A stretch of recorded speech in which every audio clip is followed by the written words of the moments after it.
Welcome to my brand new podcast. You're listening to The Things Nobody Tells You About with Marthy Cherubin.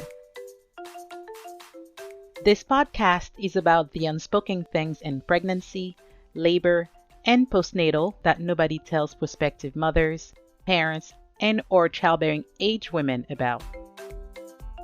In today's episode, we are going to talk about my pregnancy story.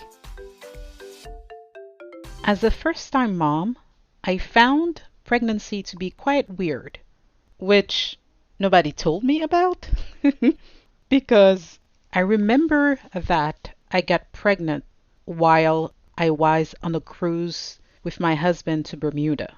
It was a 7-day cruise.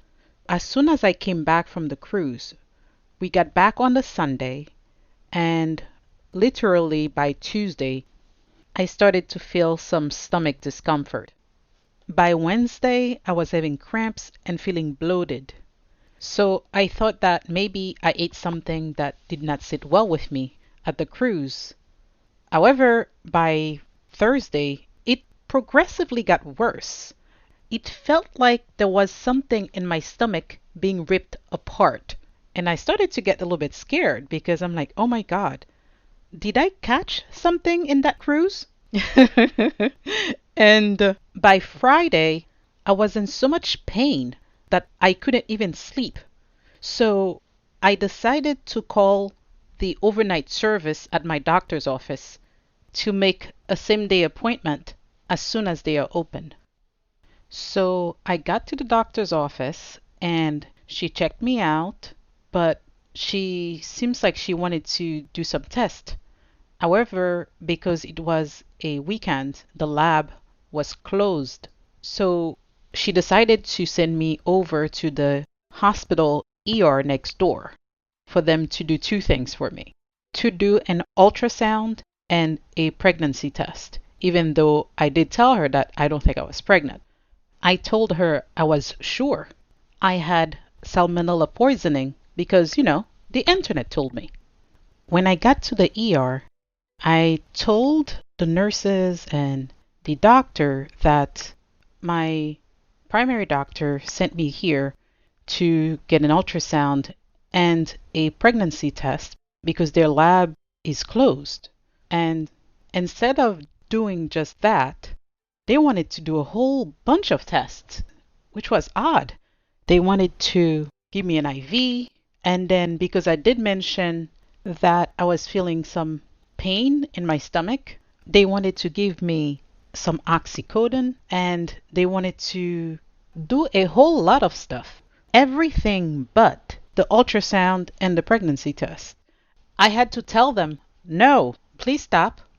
This is what I need from you. I need you guys to do an ultrasound and a pregnancy test because this is what I came here for. This is what my doctor wanted me to do. And also, I think that I might have salmonella poisoning, so I need to know that I don't have any bacteria in my blood or anything lurking in my stomach.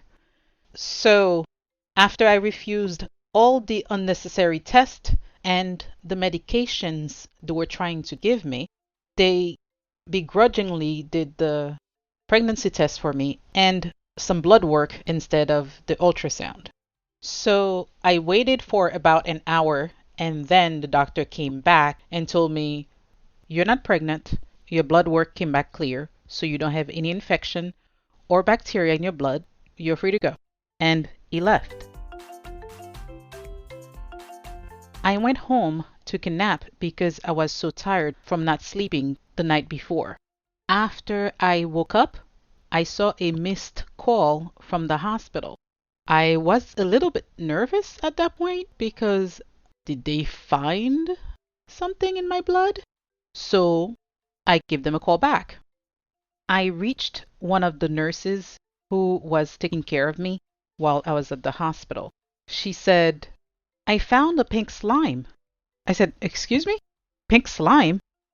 Now, I heard pink slime because I just came from Bermuda and they have something that they call pink sand. So I'm thinking, there were some pink slime and the sand that somehow got inside of me. She said, no, no, no. I found a second line. I still didn't know what she was talking about. I said, what do you mean?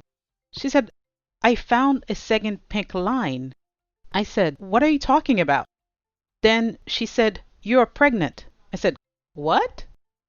But the doctor told me that I wasn't pregnant. She said, I'm sorry about that, but yes, you are pregnant. And she explained. I went to the back and I was about to throw out your pregnancy test when I noticed a second line.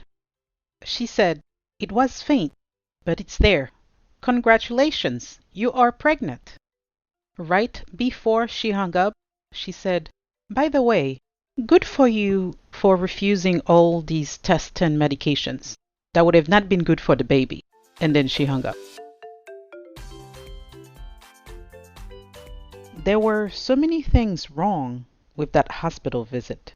I mean, for one, they could have killed my baby or severely damaged him somehow because they wanted to give me things that I didn't need or want. And two, they initially ignored my request for a pregnancy test and an ultrasound, even though I was referred to them by my doctor, who is literally down the street from them and who they know. Now, I am telling you ladies about this story because of how important it is to be your own advocate, to speak up, especially when you feel like you're not being listened to. As a black woman, I know not speaking up for myself can mean life or death. According to a reported data from the CDC in 2017, black mothers in the US die at 3 to 4 times the rate of white mothers. 243% of black women are more likely to die from pregnancy or childbirth related causes. 243%. Crazy. We are going to stop here for today, folks, but please come back next week for part 2 of my pregnancy story. And remember to leave a review of this episode on iTunes, Spotify, Google Play, Stitcher, YouTube, or wherever you're listening to this podcast.